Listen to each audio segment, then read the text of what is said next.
there are some things I wouldn't lay out just because of the book, and we are not supposed to say those things until we hash it up. As SWAF Federation, we have the Federational Royal Guards, and we intend to have the Federational Royal Guards being trained by me and sent over for trainings. And in such procedures, we have already our manuals and brochures of training. And this training is not it's not against the government of Africa, neither is it against the government of the West, but to instill the olden way of guarding Africa in their heads. So we have called it SWAF Federational Royal Guards. SWAF Federational Royal Guards. And we are busy sending already proposals to kingdoms for acceptance, and the whole lot of them have endorsed that. And they are ready to send 4 to 5 personnel down to us, and it becomes a way of interchanging our culture while these trainings are going on. At the end of it, the 5 people or 4 we have trained will now go back to the kingdoms. It will be their responsibility to go back to the kingdoms with the manuals that we have already made to train others. Having said that, this is the plan in terms of security, and we are not doing that to invade anybody, but to make sure that the kingdoms still remain with the strong securities that we used to have in the past as kingdoms. And when I say kingdoms, remember, charity begins at home. If we can then be governed from the kingdom level and local level, it is degenerating to the federational level. And everybody in the African descent will feel safe again. There are some things going on in some parts of Africa now, for instance, and we are not happy.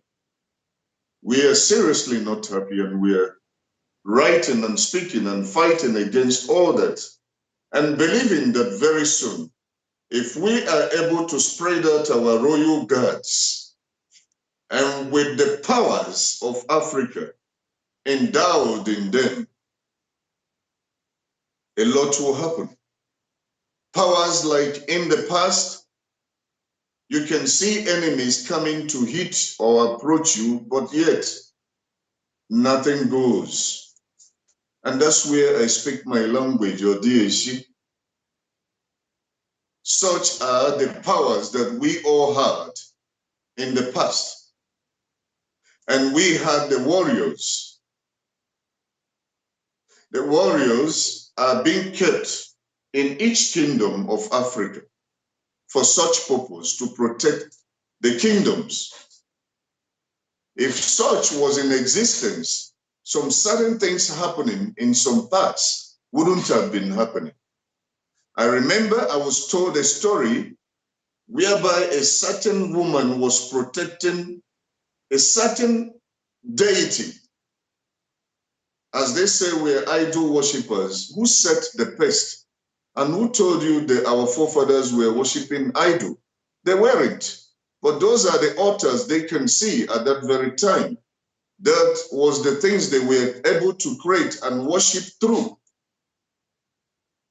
as it was also biblical.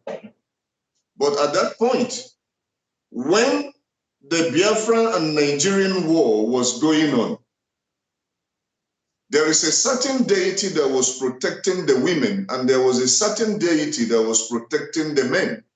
I'm not deviating, but this is important. That deity, there will always be a drum. We call it Udu, Udummiri, which is a drum of water. There will always be a drum of water, and that drum must be filled by the ladies. around that kingdom. The few water there, if the Biafran soldiers come and chase him, because what they were doing those days was to rape women, take them away, take them and cut their heads and all that. As they appear, that deity will appear as a young girl in front of them. As they want to grab her, it will turn to an old woman. As they go closer, it turns to a snake, a very big one. This deity was doing that until the Nigerian soldiers will run. And the word they will say is, Oko, Oko, Juju de here. And they will run. The Juju has become the security and the protector of that kingdom. That's where I'm heading to. And that was instilled by the kings of the land. They promoted such to happen. Why? Because it is their defense. But today, you can now hear stories. These soldiers entered this community and killed 1 million people. It's a lie. It never happened in the past. It never happened in the times of our forefathers. It never happened during our ancestral worship, as they said. Of course, I'm a Christian, but a Christian who believes in his culture, tradition, and customs. It is also biblical to let what belongs to Caesar goes to Caesar, and what belongs to God goes to God. So in this time, everything is in the kingdom. If it was there, like in the past, we were going to be saved with what is happening today. But anyway, the past is the past. We're not dwelling on that, but let's hold on our culture, traditions, and custom. Let's not let all these things go away. Internally, it will help us security-wise. We don't need the foreign protection. We don't need the Western protection or Western intervention. Before we are Africans, we solve our problems in African way. This is what I'm talking about in terms of protection. Thank you so much. Thank you so much for that, sir. And thank you for your boldness, because we need it. We need it. I know what I mean. We need it.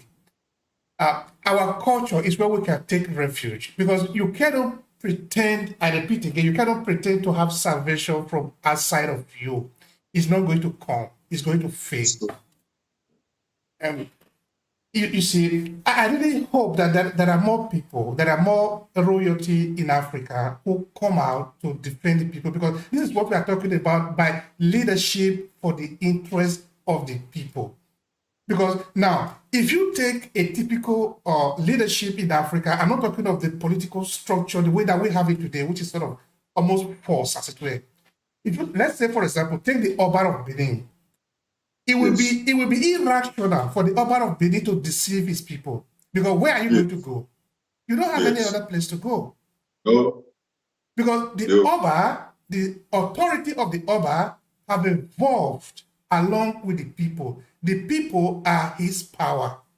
So you are obliged to protect the people. But unfortunately, what we have today, we have this technocrat who do not really care about the people. They say thousands of Africans died trying to cross to Europe. It doesn't concern them. Because it hasn't entered into their consciousness that these are your people. So this is why I'm really happy that you are speaking from the point of view of the interest of the African people, because we need it. We need it to the grassroots to be able to understand the relationship that exists between you as my leader and me as your follower, because without me, you are not there. Without you, I am not there. It must be one and the same. Mutual, yes. All right. So the question I'm really driving at here now is, how is it possible for us to marry these two together? This traditional system that have evolved for thousands of years, that's supposed to work, this importation of civilization, if you want to call it, of the European that they forced on us. How are we able to go hand in hand with both of them? I didn't get that clear. There was a little break. Okay, what I say there is that this system that we have, for example, looking at the system of the Oba, this is a very fundamental, very well explained, clear, very simple to understand that the people have been part of for years. And this European system of government, where we basically elect people, I'm not saying it's completely wrong, but if we allow it to work, it will work. But it cannot be allowed to work. So how do we marry both of them together so that the people are not confused? Okay, this is it. In every family, we have a father and a mother. And if the father steps in and tells the children, do not listen to your mother, that father is creating deviation in the family. In fact, excuse my word, is a stupid father. Because that father cannot run that house without the mother. And when the mother steps in and also gives such, vice versa, the mother has also committed blunder. What am I trying to say? The government and kingships and royalties, they go line in line. The Bible said when kings, leaders is included in that word, when kings, pastors come together, that pastor is not just pastor as in pastor we know today, it's leadership. When kings and leaders come together, they have what we call formidable effort. But the problem is the other way around. The case is reversed. Where you have the politicians taking the kings as arrogant or captioning them arrogant and taking them to be parallel to them, that they do not meet. They are parallel lines. That's where the problem comes. But if they tend to respect the kings who are the fathers of the land, and they are the wives, because their relationship is tenorship, their administration is tenorship. The kings are hereditary. We have come to stay. If I die today, my son takes over. It's not electable. It's not an electable or appointable position. No, it is hereditary. In that regard, respect the kings, and the kings respect that there is a government. Even before Christ was crucified, there was Pontius Pilate, and where king who particularly washed off his hand because he has done according to his level of power and authority and understanding, and say, well, from me as the governmental side, this is what I can do. But if you people say you are not happy with me, well, the final judge goes to the kings. And the decision was taken against Christ, and he was crucified. That tells you that there are two families in every country or continent. So if the politicians, once whatever they are introducing to work, they have to find a way to induct the kings of the land, their system. And the kings will sit with them and see, look at it with the molars. What you're saying is an issue I was discussing coincidentally this morning. If you want an advanced issue or something to work very well, you invite those who chew with the molars, not the milk teeth. The milk teeth are babies.